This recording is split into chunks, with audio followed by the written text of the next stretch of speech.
if you're a beginning day trader, what you need to do is not stay on demo for way too long. Stop demo trading for too long. And I only say this is because you need to know what it feels like to lose money in the markets. I don't care whether you're trading stocks, forex, cryptocurrencies, anything. You need to use your capital, your own capital. And I know there's a lot of, like, even right now, like, I'm in the middle of taking another FTMO challenge, and I'm on phase 2, but don't rush to go to a prop firm to trade, especially if you're new, because even if you do pass it, you're probably highly likely not going to have that account for too long. But yeah, trade with your own capital, even if it starts with $100, $50. Also, that depends what kind of markets you trade. But if you're able to, whatever the bare minimum is to enter that market, you need to trade with your money, because you're not going to know what it feels like to lose $50 to the market, or $100, $200, $300, $400, $500, $1,000, whatever the case may be. You need to know what that pain feels like and what your emotions are like when you're in the markets trading.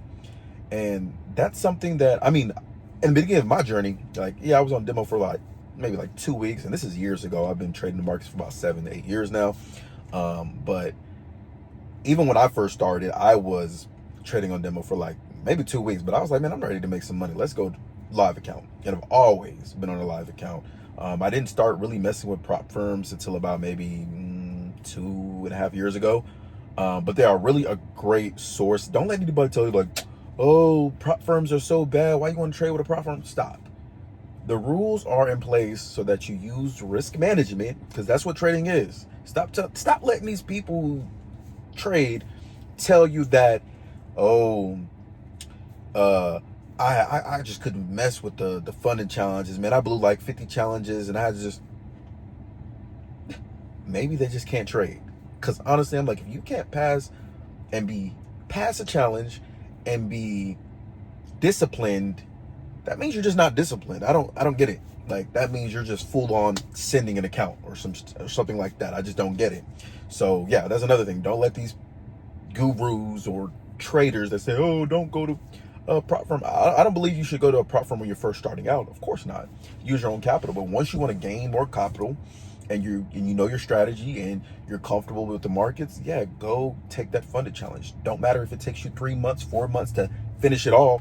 That's still great money for you a month. Like, break it down. If it takes you 4 months to make what phase 1's on a 100 count challenge are like 10K, and then 15, and then 5K for phase 2, that's 15K in 4 months. Like, that's almost like you getting a tax return, but a bigger tax return. Like, come on now. Like, let's be real. You know, like, when you get that tax return, sometimes if you do, you're like, dang, that's some good money. Even if it's like $1,000, $2,000 extra, like, you know how you feel. Just imagine if it takes you 4 months to make $15,000 extra in a year. Don't let nobody tell you don't go get a funded challenge. Don't. But not in the beginning though.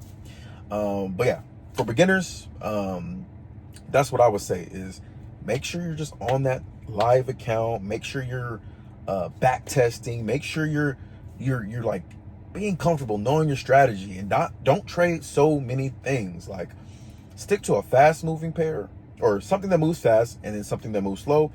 Pick 2, stick with them, and don't trade a whole bunch of different things, because at the end of the day, a lot of these stuff move the same way. You just need to pick 2 of those that fit your style too. Maybe slow is too slow for you. Maybe you just need to trade something faster. But don't be scared to use a live account. But I think I'm just pretty much ranting about this. I don't even know what I'm going to title this video, but I said, you know what would I want to tell me, past me, if future me was to give me advice? And I think that's some of the things I would start out with is that. And don't be so eager to just say, yeah, we want to make money, but you don't have to have those home run trades. It's just, let me tell you, they are going to bite you in the ass. I'm trying to tell you, you don't need home runners. You don't need to be flipping accounts, because that's not what you're an investor. This money in the market isn't guaranteed. When people are like, oh, do this for a living, no, keep your job. But imagine if you had your paycheck stacked on top of trading money. That's what you need to think about this. Like I graduated with my accounting degree. I'm an accountant. Like, I used the extra money from the markets to do whatever the freak I want to do. So, and not that I can't do that by myself, but that extra money, yeah, that's like, man, I can really just blow some money on this that I wouldn't probably otherwise do with my regular job salary. You know, I'm a salaried person. So, yeah, I'm an accountant and I day trade. So that just to tell you, like, hey, I don't have to quit my job in order to be a successful trader. You don't have to do that. And I wouldn't recommend you quitting your job once you make your first $100 in the market. Because guess what? Now you're going to be stressed to make money. For what? This market isn't guaranteed. Treat the market as an extra source of income. That's what you should do. But anyway, I'm not going to make this video too long. It's your boy Matt Trades, signing out. Peace.